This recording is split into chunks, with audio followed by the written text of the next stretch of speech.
राम राम किसान साथियों। आज आपके लिए फसलों का एक मुख्य पोषक तत्व जो कि 17 पोषक तत्वों में गिना जाता है।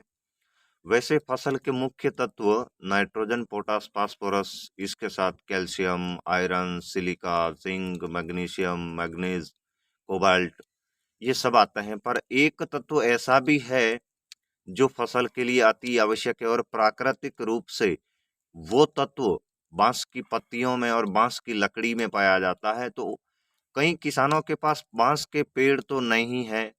बांस के पेड़ अगर होते तो इन पत्तियों की मल्चिंग करके या उन पत्तियों से उस तत्व को वो सॉल्यूबल बनाकर खेत में दे सकते हैं। उस तत्व का नाम है मॉलिब्डेनम। जी हाँ किसान साथियों, आपने सही नाम सुना, मॉलिब्डेनम, जो कि प्राकृतिक रूप से बांस की पत्तियों में पाया जाता है।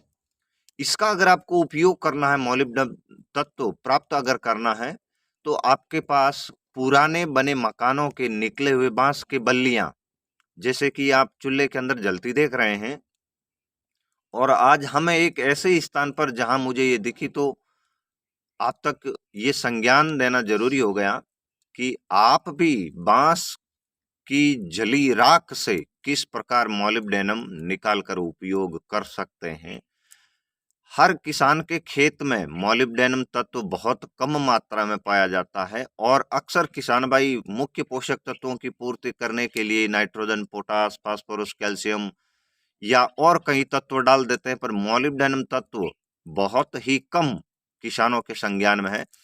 तो जितने भी आप बांस जलाते हो, उन बांस के द्वारा निकली हुई 1 किलो राख लेनी है और 1 किलो राख को प्रति एकड़ अपने को 50 किलो गाय का कंपोस्ट खाद, भैंस का कंपोस्ट खाद, जो वेस्ट डीकंपोजर के द्वारा बना है, तो इस बांस की बल्लियों के जलने के बाद जो, जैसे कि आप सामने अंगारे देख रहे, इस प्रकार की जो राख ठंडी हो जाए, 1 किलो छान कर इसको 15-20 दिन तक वेस्ट डीकंपोजर और कंपोस्ट के साथ दबा के रखें, बारदान से ढक के।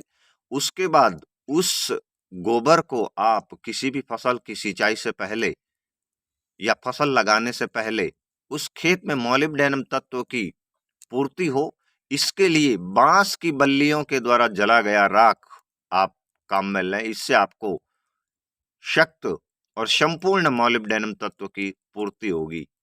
धन्यवाद।